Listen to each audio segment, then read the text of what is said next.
I know. The title seems a little clickbaity, doesn't it? You know, why you need to become an influencer and how to start. The truth is, though, it's absolutely true. I do want you to start thinking about being an influencer.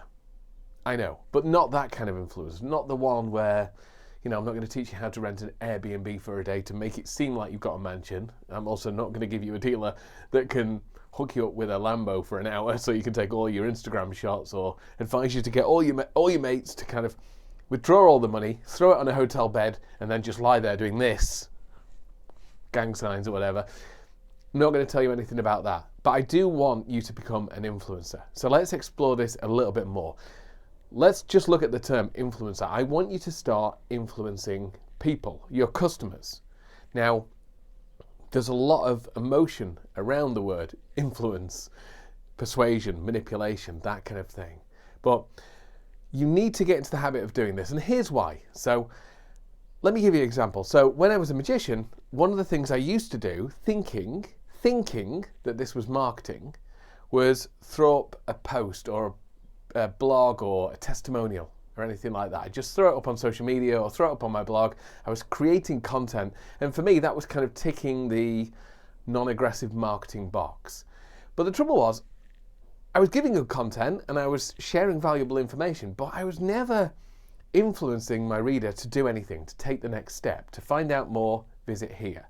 I was just getting information and putting it somewhere in the hope that the reader would make the connection, that a bride would look at this testimonial and make the leap and then call to book me. I was asking them to do a lot of the work. I wasn't influencing them to say, this is what you need to do now. Does this sound like the kind of wedding you want? This is what you need to do now. And you'd think I'd learned my lesson, but I haven't.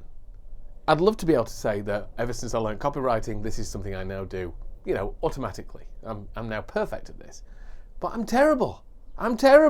Look, this episode, or these episodes, is a prime example of this. I end every episode with the same kind of awkward, hope that helps, have a good day. Where's the influence there? There's no call to action there. I should be influencing you to do something. And we'll change that today.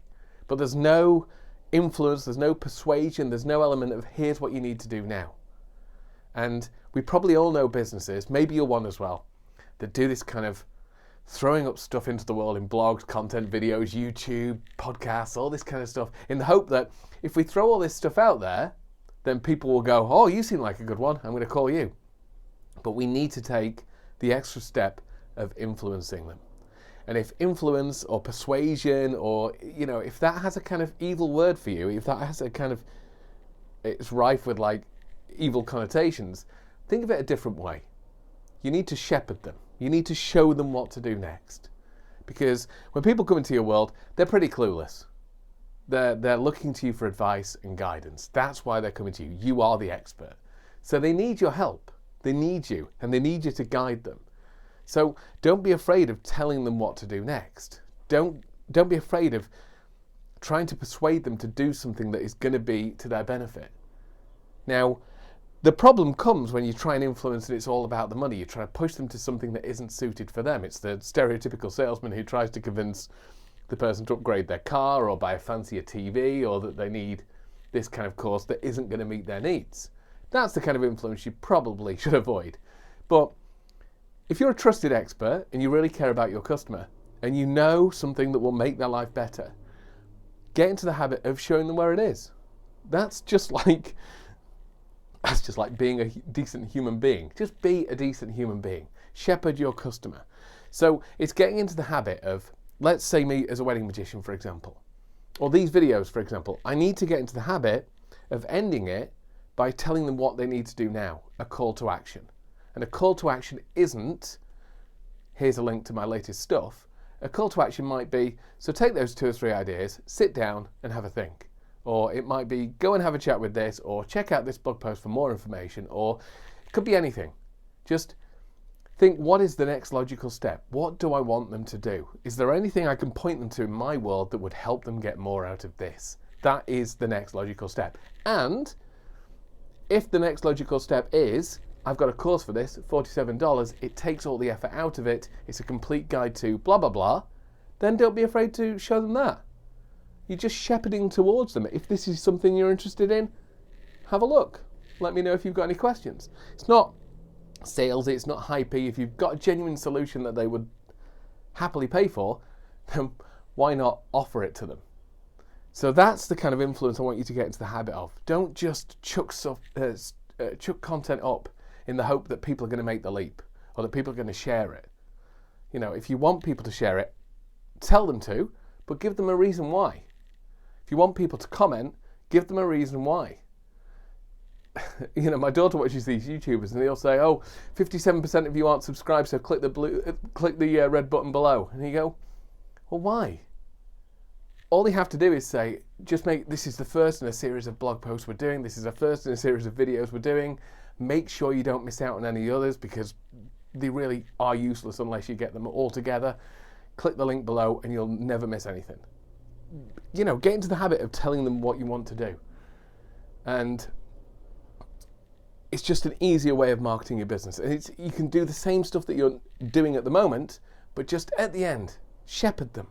Be that kind, generous person that just goes, right, you've got that, that's awesome.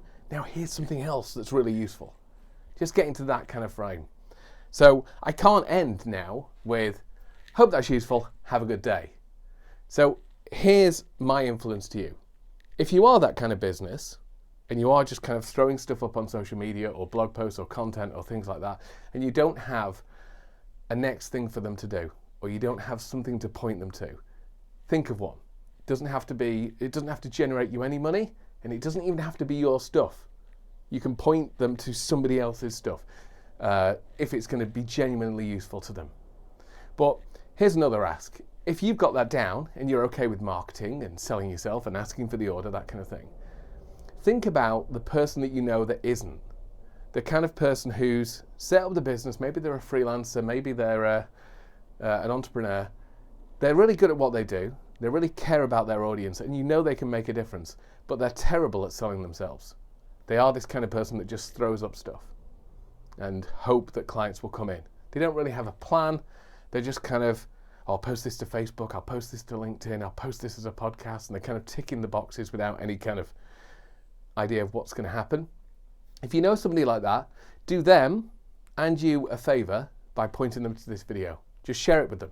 It doesn't have to be public, it doesn't have to be on Facebook, it doesn't have to be anything like that. But if you know somebody who's really struggling with the idea of marketing and doesn't want to go down the rabbit hole of thinking they need to go into hard sell mode every single time, but they need to start just asking for a little bit more. Get influencing people a little bit. Point them to this video. So not only will it help them start selling themselves without having to sell their soul to the devil, but also in terms of what's in it for you, you'll be the kind of person that they go, oh, I can go to that person for advice. They know what's going on. And last time they pointed me to something, it was really useful. You can help them help themselves in their business without having to sell their soul for this. So that's my call to action today. If there's somebody in your mind that you think, oh, they could really do with this, just forward it on to them. So that is all I've got for today. Hope you have a good one.